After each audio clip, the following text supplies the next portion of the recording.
another time because it's not the discussion today. The discussion today is about fear. You see, what happens is I tell you that story about Peter and Claire's child, and then all 40 or 50 of us who have children of that age start to worry about our child drowning. Does that make sense? And this is what happens to the world today because we have a pathway open in our soul to accept fear. And this is one mechanism of the soul that I want to talk to you about.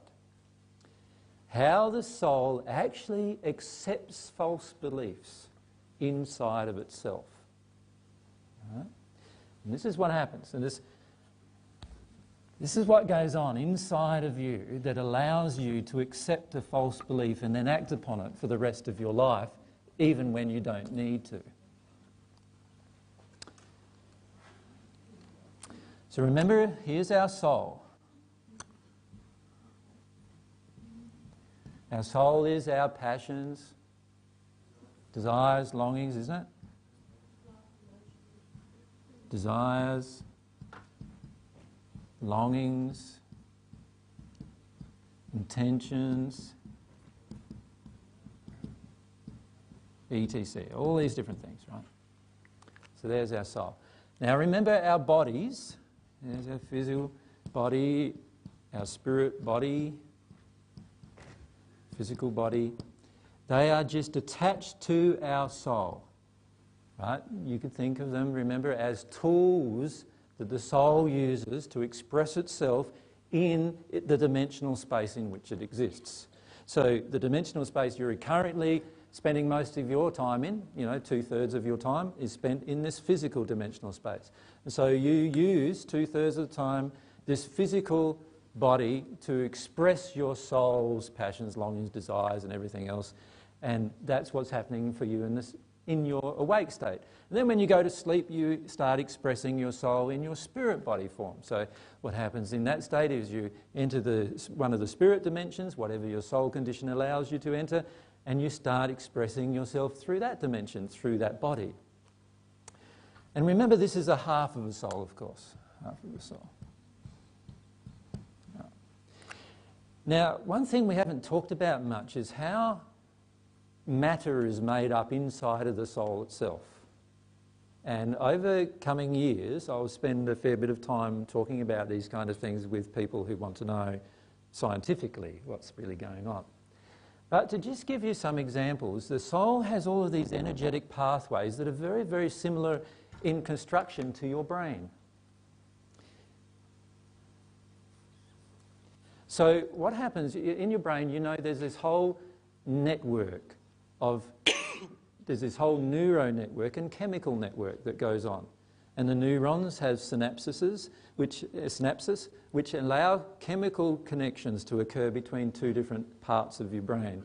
And the brain is organised in such a way that all these pathways get constructed based on your experiences. So as your experience of memory grows, different parts of your brain grow and store those memories, of course. And of course, they're not actually stored in your brain, to be frank. But these pathways get constructed in your brain to enable them to be expressed through your physical body, because the actual memories are stored in your soul and then get reflected to the spirit body and then the material body. But if you can just picture your soul for a moment like this energetic pathways of all these different connection points all happening. Now when an error enters your soul, it sets up a pathway for more error to enter your soul. And when truth enters your soul, it sets up a pathway for more truth to enter your soul. This is what happens to your soul physically. So if you could think of it now, if we just rub out all of that as emotion, because that is all true, of course, but we just rub it out and we just think of it like this brain, if you like, where these all little tiny networks are getting constructed, right? All little tiny networks that get constructed off of each other as you work your way down through the different emotions that you're experiencing, right? And all these networks finish up connecting up with each other. Can you see? Now remember, emotion is energy in motion. Remember that? What happens is when these connection points enter up, there is now an unimpeded movement through this pathway, if you like, of a certain emotion. Does that make sense?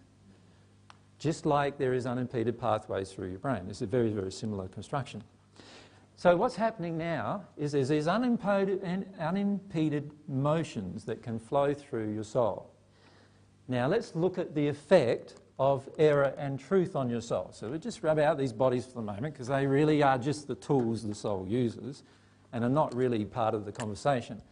What happens is we have error-based, remember all error enters the soul emotionally, right? You understand that? They're all emotions. And all truth enters the soul emotionally as well, actually. So they're all emotions too. Right? Now what they do is they construct their own networks, allowing the pathway of different emotional, after that point, and different awarenesses and different belief systems. So what happens is, we have a whole set of emotions that start entering our soul that construct a pathway that is actually sympathetic to error. In other words, we have a pathway happening through our soul because of all the damage that's happened to our soul emotionally. We have this pathway where emotions only flow when I'm in error. And the emotions of truth will not flow because those pathways are blocked within my soul from flowing. Can you see what's going on there? The emotions of error create these pathways which then only allow emotions of error to flow through them. Right? So basically what will happen is I have an emotion come to me. So let's say something happens in my life and there's an emotion come to me that creates a pathway within my soul. And if I don't release it from my soul, it remains in my soul as an error. And that creates a pathway for future emotions of error to enter me. And therefore future beliefs of error to enter me. Do you follow? Okay. Now, if you can think about it like this. My soul, when I begin my emotional processing work and I begin my pathway towards God, is full of these little connection points everywhere in my soul, all these connection points where only certain types of emotions can flow through my soul, in and out of my soul. Right? And only the emotions that can flow are the ones that actually are based around what my emotional sympathies are. And they were created through my entire life's experience. So let's say my emotional sympathy is, when I'm a bad person, I deserve punishment. Can you see where that emotional sympathy might come from? When we're young, what happened? Mum or daddy's there saying, you're a bad, naughty girl. You either go off onto your room or you get a bit of a paddywhack on the backside, or for some people it's even more violent than that, right? Out with the ruler or a big stick and you get sent off to your room. So you feel the pain in your backside about feeling something that you felt, which you can't feel anymore.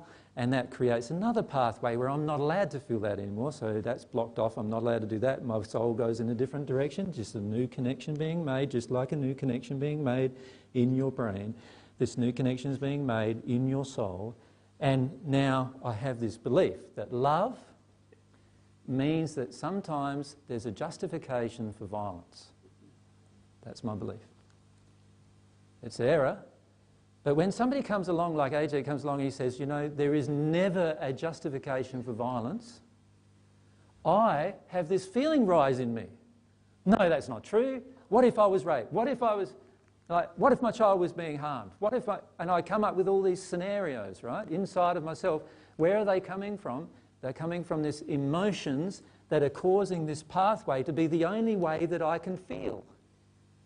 I can only feel that there is a justification for violence because I don't want to feel that there is none, because if I did that, I'd have to actually feel that my parents didn't love me when they were violent towards me. And that emotion is so painful for me to experience. I don't want to experience that. And instead, I've allowed this emotional pathway to remain inside of my soul, that only the beliefs that match that pathway will I accept. So somebody comes along and says, you know, God's a punishing God. Yep, I can accept that.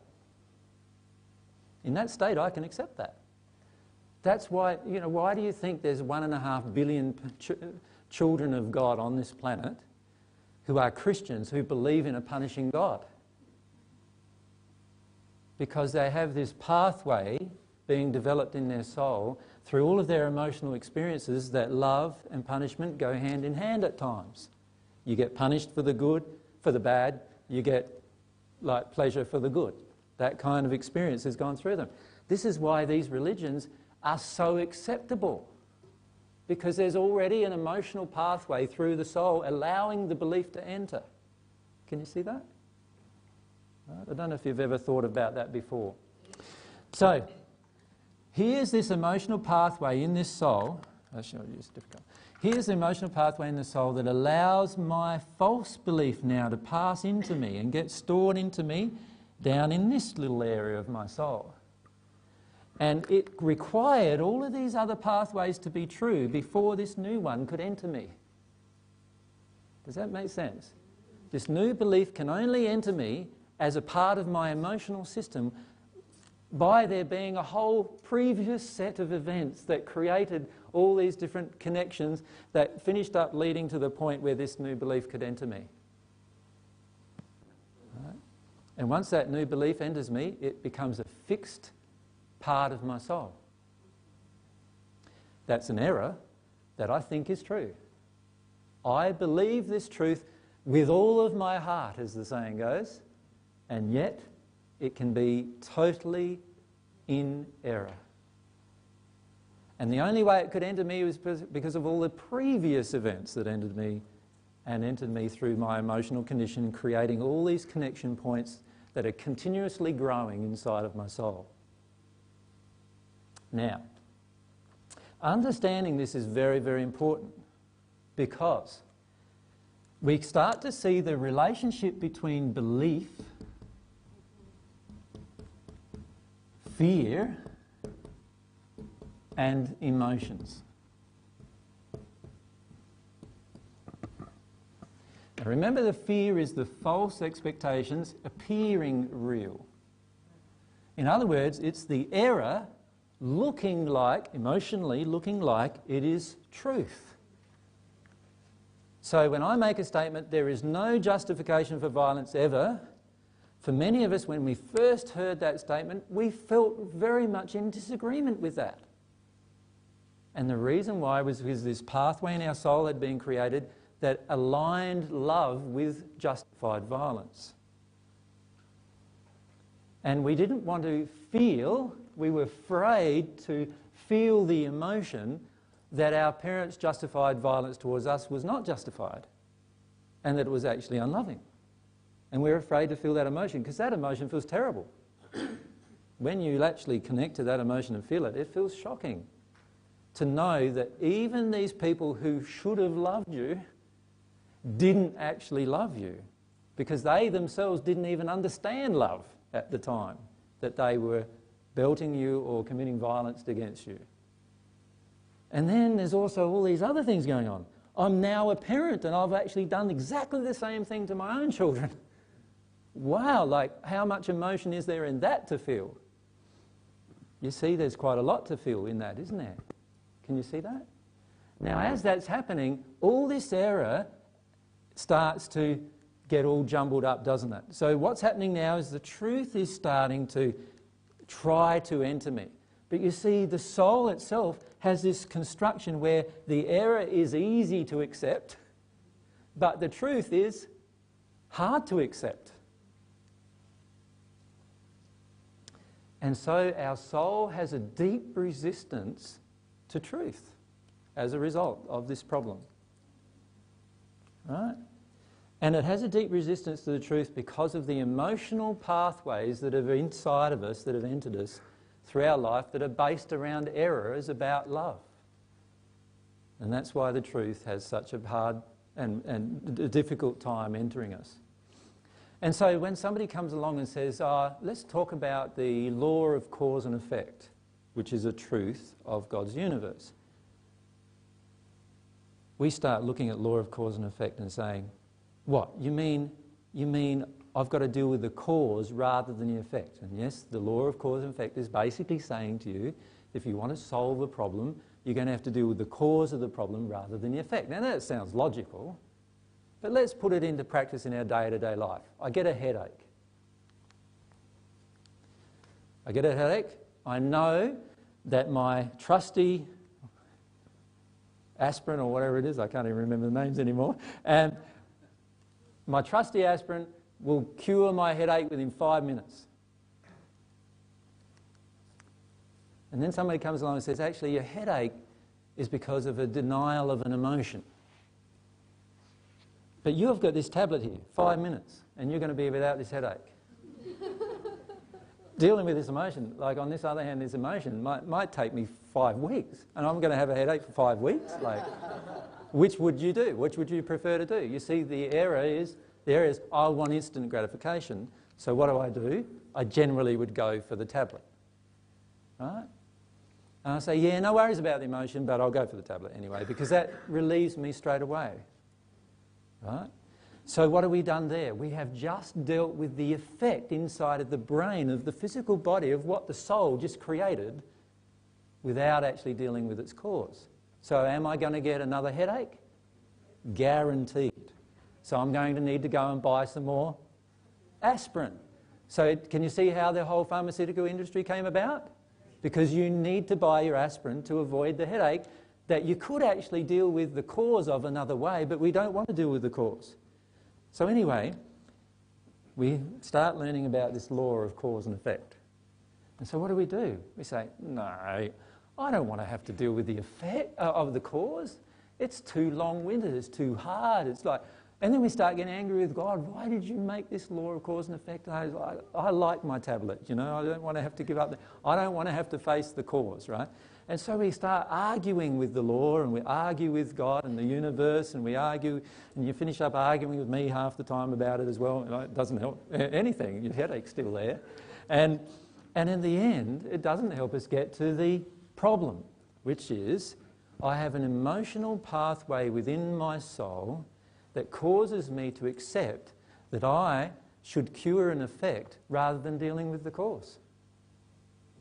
And I don't want to accept the truth that actually I would be better off dealing with the cause rather than the effect. Can you see that? Now, I'm not saying in this discussion to give up your medication. What I'm saying is to understand that I am on the medication because I don't want to deal with an underlying emotion that is creating the need for that medication. And in fact, I am also dealing with the effect of not dealing with that emotion rather than dealing with the cause, which would actually cure the problem completely. Now, so then I have this truth enters me. So the truth is the law, in this case that I've given, the law of cause and effect. So that's an example, laws of cause and effect. But my emotional pathway inside of myself says, no, I want to deal with the effect. I don't want to have to deal with the cause. And I have all sorts of anger about dealing with the cause. I have all sorts of fears about dealing with the cause. I don't want to deal with the cause. I want to have the instant effect. So instead of addressing the cause, I address the effect, which means I'm going to have to address the effect the next time, the next time, next time, next time, every time. I'm going to have to deal with the effect. And the effect is going to get so bad that I may even get brain cancer and die from this effect. And eventually the pill won't save me from that. Like, try to take aspirin for that. Right? That's what eventually happens. We go so far down this road of actually not being able to accept the truth. Now, what we want to do is undo that process, you see, don't we? We want to undo the process. We've got these constructions in our soul. Now, every single person has a different construction of what is acceptable and not acceptable as a belief. This is why there is such a plethora of myriads of beliefs on this planet. All sorts of beliefs. You can go into one church who are meant to have one belief, and you talk to every person in that church, and guaranteed the majority of them have a different belief. You try it one day. Like, it's a really interesting process. Oh, they believe this part, they believe this part, they believe this part, because there's all these pathways in the soul that have been created that are individual to that particular person. Right? And so what do? We start we start rejecting divine truth in preference for our own truth, because it's our own truth that passes everything through unimpeded, and we feel good with it. That's what happens inside of ourselves. And we can undo it, but it requires a deconstruction of the construction that has been done over our life. Now let's see how this affects belief systems. All right, somebody comes along to me and says, you know, there's this new belief.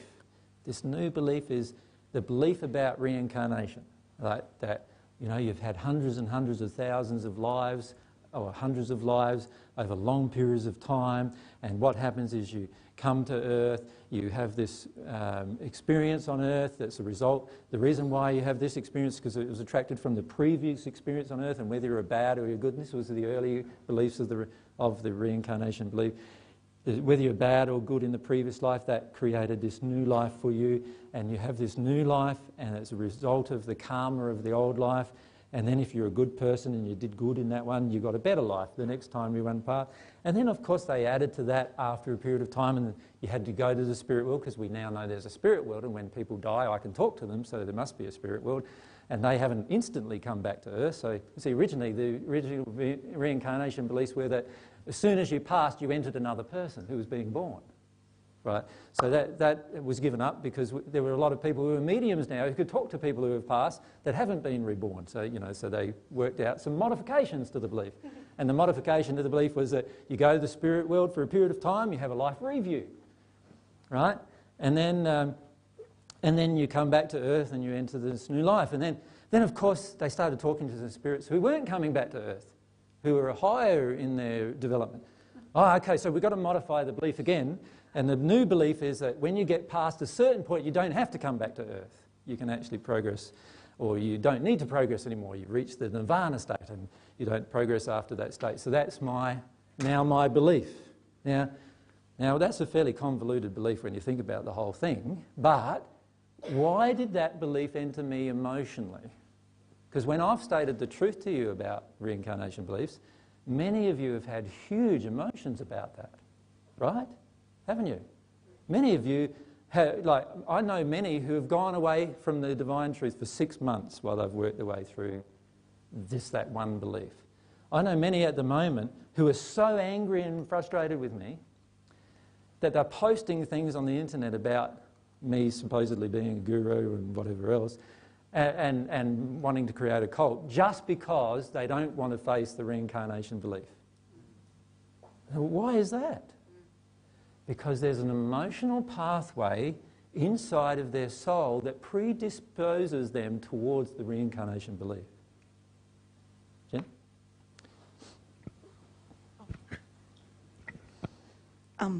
Where does learning fit into all of this? Are we attracted to learning certain things from an emotional denial perspective, or can learning be liberating? It's a very good question, and the answer is the same as all of this, what we'll be going through today. So we'll talk more about learning truth as a part of this process too. But it's a great question. The truth is that our soul is built to learn. This is why it creates these structures. But unfortunately for most of us, what we're learning is error. And then that allows us to learn more error. It allows us to build upon a construction of error. And in the first century, I likened it to a house built on the sand. And when winds come and rains come, it just disappears. That's what I likened it to then. Mary? Can I ask you also? Yep. Is that all right? I'll answer this question that you asked throughout the rest of the day. Thank you. What about the interpretation of experience? So you experience something that's brand new. Does your beliefs, your belief system, your beliefs then colour how you interpret your experience? And that's what I want to illustrate with this. And that can be totally wrong, can't it? Totally. Yep. We will look at that with this reincarnation belief. All right. I'm not sure if it's the right time to share it, but I wanted to talk about my experience of belief and emotion and error. I'll I'll just write down reincarnation so I can remember to continue my discussion on the subject, because there's a lot I need to say about it, about how it actually, reincarnation, how it actually enters the soul and why it enters the soul. But go ahead, Blake.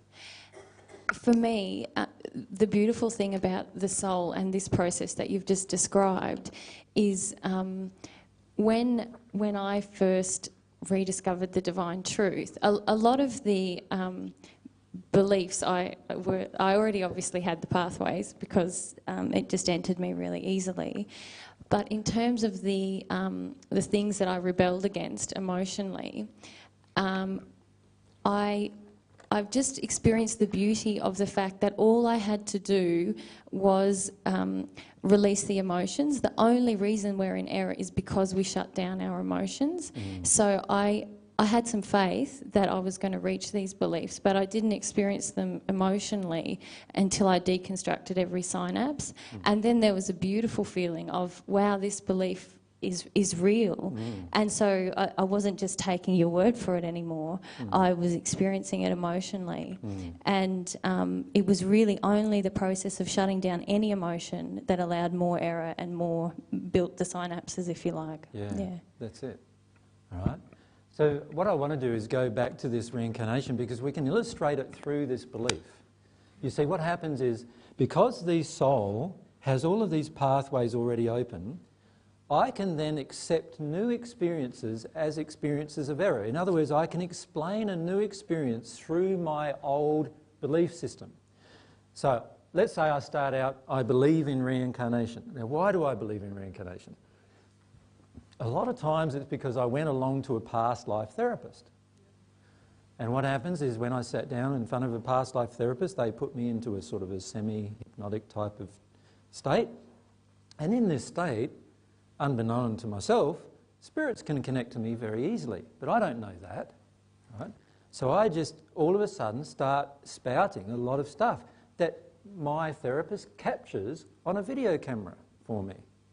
So she takes a picture, a video of me going through this experience that I've never known about before. And the experience happens to be, I lived in the 16th century and I was this particular person and I had this particular experience, and I died this particular way, and I start crying and everything. And it feels very real, right? And so I come out of that, and I look at that video camera, and I connect with the emotions even as it's played back to me. And so I go, wow, I must have lived in the 16th century as that particular person. So that means that reincarnation must be true. Right? And then we go along a bit more, and then we go along to a spirit medium.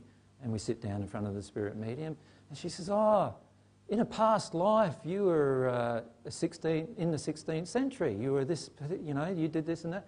Oh, there's another reinforcement. I'm a reincarnated person from the 16th century. And then you go along to another medium, and she says, oh, there's quite a few past lives you've had. You've actually had 796 past lives, actually. And we don't know where she's getting this information from, but because of my emotions about the previous two events, I'm now very open to accepting what this lady's now saying to me, right? And so I accept I've had 796 past lives. And then I start a process of discovery of these past lives. And every process that I go through seems to indicate that I have had these past lives. So, calculating it all from an intellectual perspective, most of the lives would have been, anywhere from 20 to 80 years of age, let's say. So that means in the last century, last 4 centuries in between the 16th century and now, I probably have had, let's say about, 8 other lives. And look what happens. I go along to another past life therapist, and one of those lives comes in and they speak their stuff. I get that picture taken, and the memories all recorded, and I go through another experience. And that just emotionally settles inside of me, because I've now got this pathway open, emotionally settling inside of me, and it settles inside of me. Now I think I had that experience as well. Now I've had 2 past lives that I can verify emotionally. And I can believe that really strongly now, right? And then it's 3, and then it's 4, and then it's 5, and then it's 10, and then it's 20. And before I know it, I've got 30 or 40 of them that I'm starting to connect to if I'm really diligent in doing this work. Now, the problem is that all of that entered me via some emotions. What are the emotions? The thing I need to ask myself is, what do I get out of having these past lives? What is the feeling I get from having them? A sense of maybe purpose, a sense that I have lived a long time, that this life isn't all there is, or a sense that I'm special and unique. I've had this life, that life, this life, I'm special and unique. And then I start talking about it with people. I've had this, and they say, yeah, I've had this past life too. And all of those friends seem to, gather around me, and they all had similar experiences. And now all of these experiences cause me to go down the track of, wow, this is really true. The truth of the universe. This is one of the truths of the universe. And then I start telling that truth to others and teaching it, and I write books about it, and I document the thousands and thousands of past life experiences that everybody has had. And you know, that one simple truth has just escaped my notice. And that is that these could all just be people in the spirit world in a different dimension connecting to me. That's what it could be. But all of that escapes my notice because I want to believe something different. That's where it all came from. And why do I want to believe something different? Because there is an emotional pathway inside of myself that allows me to not look at the simple logical truth that could be presented. Right? So I reject that out of hand. And I get, and this is the key, I get angry and resentful to anybody who suggests such a thing. And that's a very big sign that actually there's the emotional pathway of error that's allowing it to occur. Because you see, if I get angry and resentful about somebody suggesting it, then I have some deep emotional reasons why I want to retain it.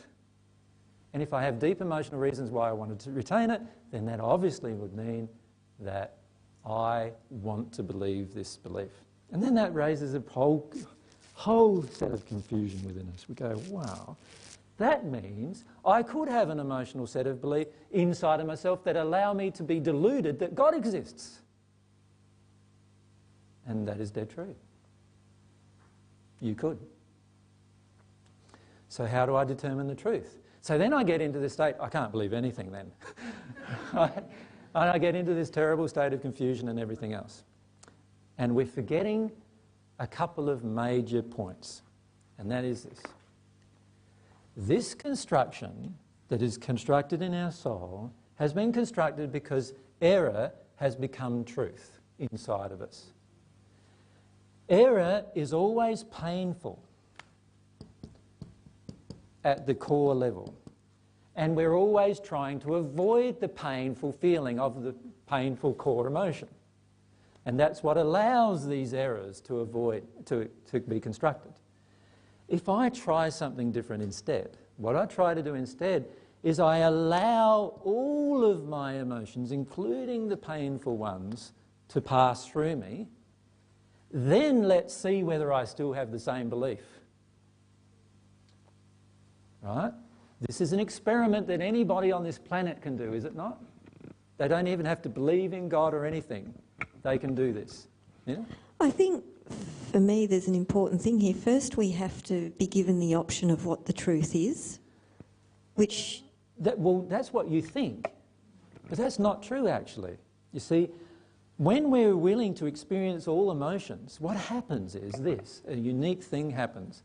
We start generating these other pathways in our soul that instead of being a very mixed up, jumbled mess, if you like, that's going on inside of us, right?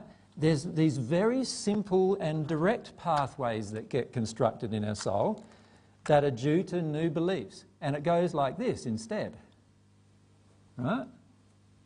Where the emotion can pass through without huge amounts of impedance anywhere throughout the soul. And so what then happens is that we are easily able to accept truth because the frank truth is that absolutely everything in the universe with regard to truth is easy to actually find. The only reason why it's hard for us right now to find is because we have a predisposition emotionally to error.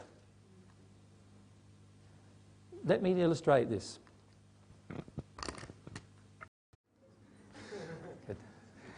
So the next thing I wanted to do on this subject is talk about the issue of how to actually help yourself release your false beliefs, right? Because obviously these false beliefs have entered us, and they've entered us through this emotional pathway that's been constructed in error. And as these false beliefs have entered us and constructed this pathway through us, now these false beliefs get settled into the next, you could say the next set of events is being created. So these false beliefs become the construction process of your next set of events in your life as a result of that. So what we want to do is start looking at how can we release these false beliefs. Remember, these false beliefs are sort of construct this pathway, if I draw it like that, through your soul. So here's your soul, and so that's not the earth, that's the soul. And there's the pathways going through that your false belief has constructed, and they've settled in you emotionally. So this is emotional error that's now settled within you. So now and of course because we're a construction in process, obviously there's a lot more to happen. Now this is a very obvious, simplistic way of explaining your soul, because your soul is actually the most complex creation that God has ever created. All right, so what I'm doing here is trying to simplify the most complex creation that God has ever created. And if you look at what other creations God has made, you will get some idea of how complicated your own soul must be inside of itself in terms of the mechanisms involved. So we've constructed this pathway, if you like, this neural network pathway, I suppose you could explain it as, inside of yourself, but it's an emotional pathway. It's inside of yourself that cause these false beliefs to centre with and to be attracted to you. Now, the issue is we want to get back to the emotions, don't we? Because it's the emotions that allowed these false beliefs to enter. So at some point we want to deconstruct the emotion that allows false beliefs to be attracted to me firstly and then enter me so that they settle within me.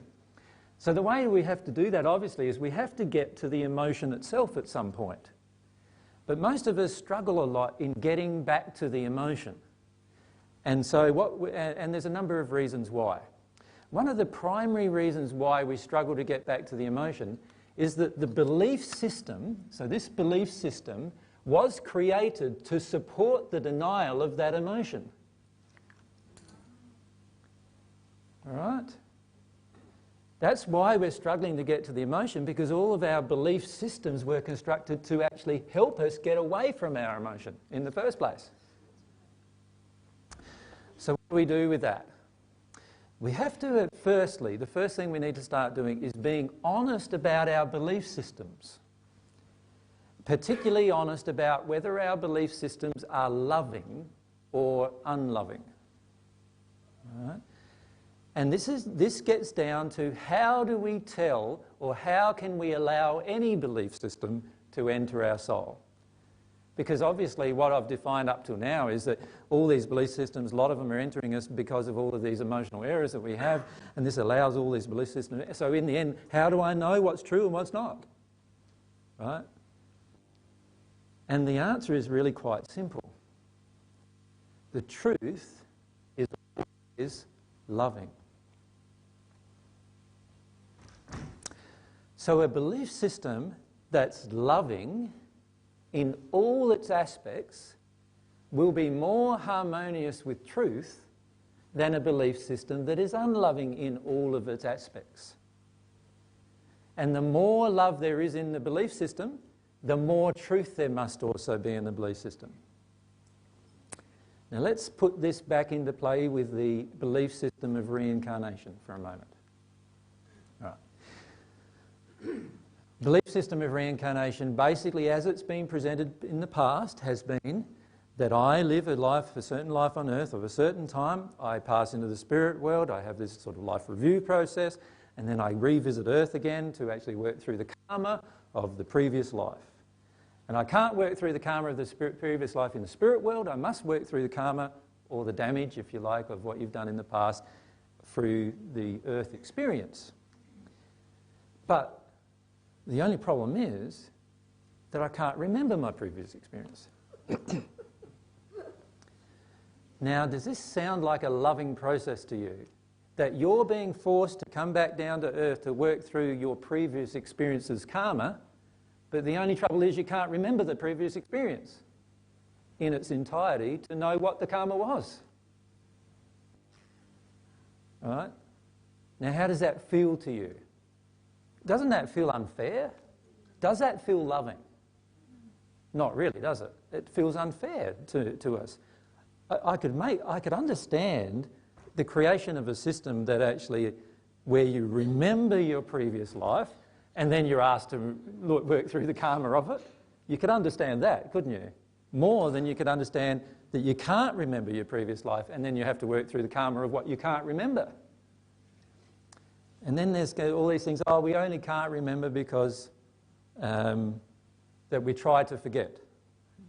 Well, that, to a degree, is true. There's a truth in that from the soul level, but like many of you have tried with all of your heart to remember all of your previous life's karma and have never discovered it. And in fact, when you think about it, I only remember 1 or 2 or 3 events of my previous life, like the important events, like where I was born perhaps, where I lived, and also probably how I died. But what about all the damage I did in between? I can't remember that. I can't remember, what actually happened, all of that. Even though you try your hardest, and you might even go to a past life therapist, after past life therapist, still can't find it. Now, is it loving for somebody to create a system that actually creates a lot of difficulty for you in terms of discovery of your own truth about yourself? Now, you'd have to start considering, is this belief really loving? So what we would do then, what we're able to do inside of our soul, is we're able, just by asking the question, is this belief really, really loving, or is it just a little bit loving, or is it not loving at all? In that way, we're able to easily differentiate between whether we should allow this belief to enter us emotionally or not. Can you see that? Just by asking that one question, is this belief loving? Now, the only problem with that is our beliefs of love are distorted. So what do we do with that? And that's where our emotions come to play. You see, if we have understand one basic truth, and you can test this truth as well, and the basic truth is this: if I feel all of my emotions, I will in the end come to discover the truth. But I have to be diligent in feeling all of my emotions. Right? Now the problem is that most of us have lots of emotions of fear that cover over our real emotions. So that means also we're going to have to feel all of our fears as well before we're going to be able to discover truth. And if you can just, even if we can say to anybody, as long as we feel all of our emotions, we will in the end come to discover truth, people will have no trouble determining in the end what the truth is about any single subject that you could present to them.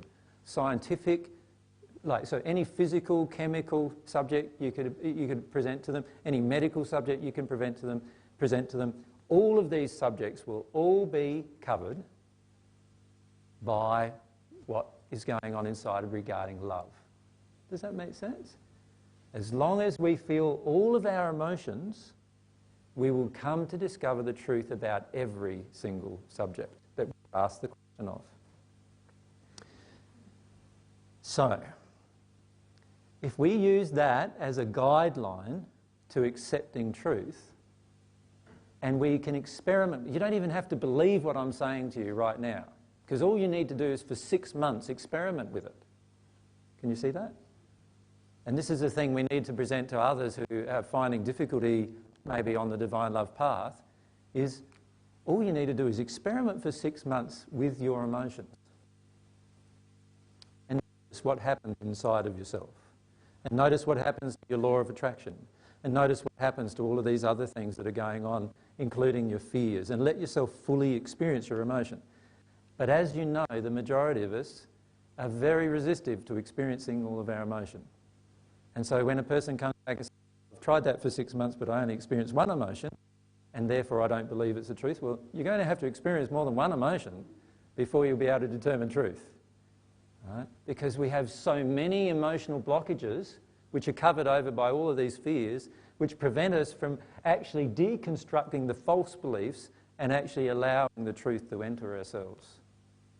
And that's what we've got to consider in the process. But there's really only 2 rules about truth, and they're the 2 that I've just mentioned, and that is, the truth is always loving.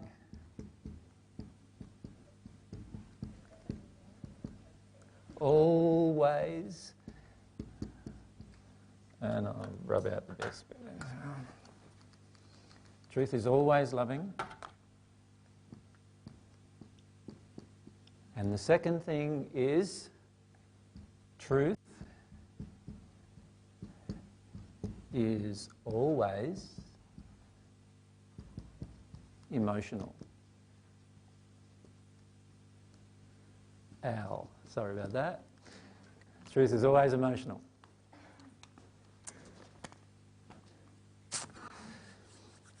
In other words, you can hear truth in your head as much as you want.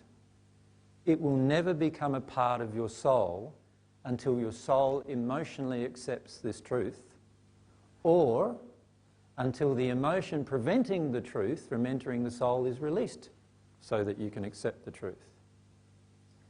Right?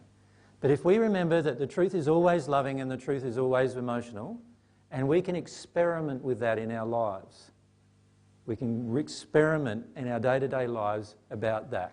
That's the right things?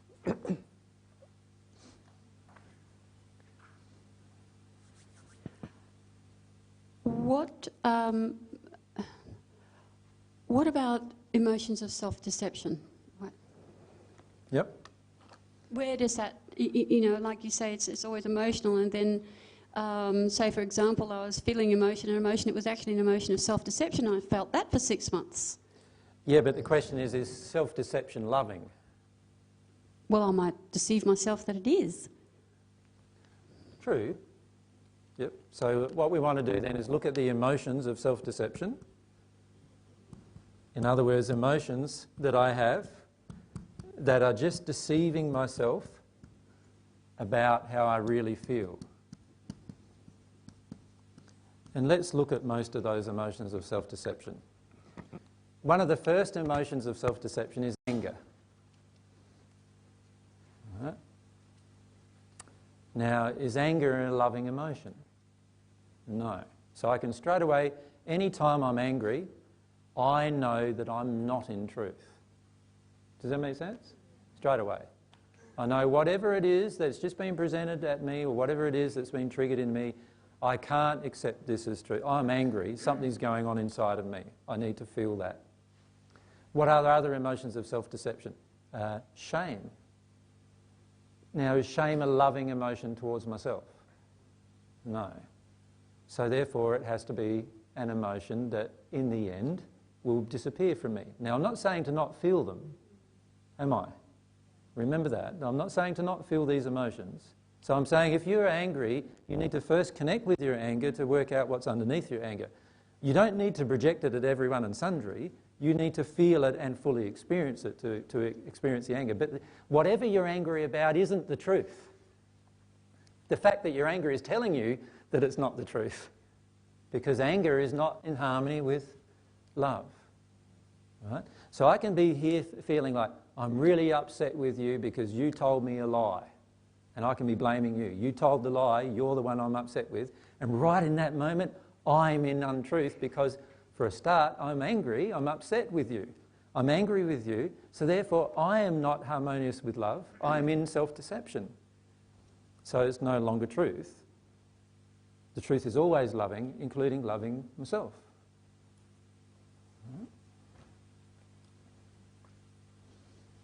What about emotions of self-deception that might be positive, like feeling, say for example, I meditated a lot, or I feel like I'm in a state of bliss, and so, I'm in bliss.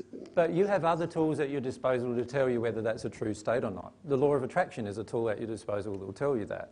So, for instance, I was talking with Josh a few weeks ago. Is Josh here today? I don't think he is. But we were talking together about his emotions, about when he was doing the Zen thing all the time. He would meditate himself into emotions of bliss, and he felt bliss most of the time. But then I said, well, what happened in your day-to-day life? He said, during that time my car broke down, my computer was stolen, and all these other things happened, right? But he still experienced bliss. And I'm saying, no, rewind. No, how come your car was stolen or your computer was stolen? How come your car broke down? Right? How come all these events happen? This is a soul attraction. So look at the soul attraction. But again, if I'm truthful with myself, I will always be emotional about the attraction. Remember, the truth is always emotional. So when I'm trying to detune myself and go into the intellectual state to get away from my emotion, I am no longer being truthful with myself about my emotion. Does that make sense? I'm basically using my intellect to suppress my emotion. But I've said truth is always emotional. You will not arrive at truth without feeling your emotion. So the truth is you can zen yourself out, and you can do a lot of very powerful things with your mind to detune yourself from your soul. But that's not emotional, that's now intellectual. And the truth is always emotional. So that state of bliss is actually deceptive, because that's not yes, real and bliss. there's many people on this planet today who are in that state of bliss, and really all that's happening is they're going out of body, so they don't have to connect to their body, they don't have to connect to their life, they don't have to connect to their emotions. And they experience hours and sometimes days and sometimes months in that state. I know people who are full of physical ailments, like their body is full of pain, like holes in their legs, or maybe even cancer in their body, and yet they feel they're in a state of bliss. And the only thing I can say is that they're lying to themselves. Because in the end, do you think your body would be in that disharmonious mess if your soul was in harmony with God's laws of the universe? Of course not. So looking at the law of attraction is very important, really, as a guide. Certainly, and we've talked about that before, obviously. Remember, I've said to you that your law of attraction is actually a messenger of God for you to take notice of, definitely. And I'm not discounting that by saying these things. What I'm saying is, remember, the way that we can build on truth is that the truth is always loving and it's always emotional. Right? So you have lots and lots of experiences in your life that the law of attraction brings into you, and a lot of emotions that the law of attraction will bring to you. The ones that will finish up settling in your soul are the ones that, if we apply this, are the ones that are loving to myself, to my neighbour, to my partner, to God, to animals, to creatures, and all of them will be emotions that I actually feel, not just an intellectual thought. I'll actually have this passionate, desirous emotion along with that. They're the ones that will enter us. The other ones will all just pass through us, and in the end we'll experience them and release them from our life, and they'll be gone. And they'll be gone, all the false belief will be gone, and all the fear attached to that false belief will be gone, and all the fear of our own emotions that are painful will all be gone. All the pain will also disappear. So that, obviously, truth is always loving means that truth is never painful as well. Right? And we could start saying lots of different things about truth here, couldn't we? Like, truth has so many qualities. I've listed in the talk qualities of divine truth, like 15 major qualities of God's truth and how it affects your life. Now the truth has lots of different attributes and qualities, and I'm just mentioning only a couple of them here as a method of you, just a simple method of you being able to say to yourself, all right, should I accept this truth this information, should I accept this information coming to me as truth or not? Well, does it sound loving to you right at the moment? If it does, then allow yourself to be open to accepting it. I'm not saying you have to accept it, just allow yourself to be open to accept it. Does that make sense? If the truth is an emotional thing, or is it all intellectual, it's all mind-based? If it's mind-based, just put it aside for a bit until it becomes an emotion for you. You don't have to dismiss it. You don't have to say that's wrong, that's right at this point. It's a learning process. Allow yourself to see the principles of the truth is emotional, the truth is always loving. And the ones that seem to be loving at the moment, put to one side and say, this is my preferred truth list. It hasn't entered me just yet because it hasn't entered me emotionally, but I think this is loving at this point. And allow yourself to feel that. Now, many of you don't feel that it's loving for somebody to tell you the truth. And the reason why that is because a lot of pain is associated inside of you when you hear it. But where did this pain come from? Well, the truth is the pain come from because, remember I said, inside of your soul, you've got all of these little zigzags everywhere where the error is the preferred condition. So anything outside of that is going to feel painful. Right? And I need to be aware that while I'm in this mess emotionally inside of myself that causes me to have a preferred preference for false belief, I am obviously going to be avoiding my pains, using these false beliefs to avoid my real emotional pains. So I need to be aware of that and say to myself, all right, I can't determine whether something's truthful or not by my own feeling of pain, because my own feeling of pain is dependent upon how much error I have. Right? And this is where we get into so much trouble, because most of the time we gravitate towards the beliefs that cause us less emotional pain. But if the truth is always emotional, that also means that the truth may often be emotionally painful. That's what it will feel like to you when it hits you. And if you're avoiding your emotional pain, you're not being truthful to yourself. And the truth is, if we allowed ourselves to stop avoiding our emotional pain, we would get more emotional about all sorts of subjects, right? That we need to feel our way through and release before the truth can enter us. So understand that the system that you've created inside of your own soul, and by the way, it's not just your creation, it's the creation of all your environment and all your growing up and your parents and their environment and their growing up and all of this multi-generational error being pushed upon your soul. But in the end, it's now your responsibility because it's your soul. And all this stuff that's in your soul can be very much based around withholding from yourself your own very painful emotions. Right? That's our goal. And if our goal now, we release that goal from us, and our goal instead becomes, I am going to feel all of my emotions, which was yesterday's discussion about humility. Right? If I'm humble, I will feel every emotion. If I feel every emotion, then I will arrive at the truth in the end. And all I need to do is start to trust that, have faith in that process. That I will arrive in the truth in the end as long as I'm prepared to feel every single emotion within me, whether it's pleasurable or painful.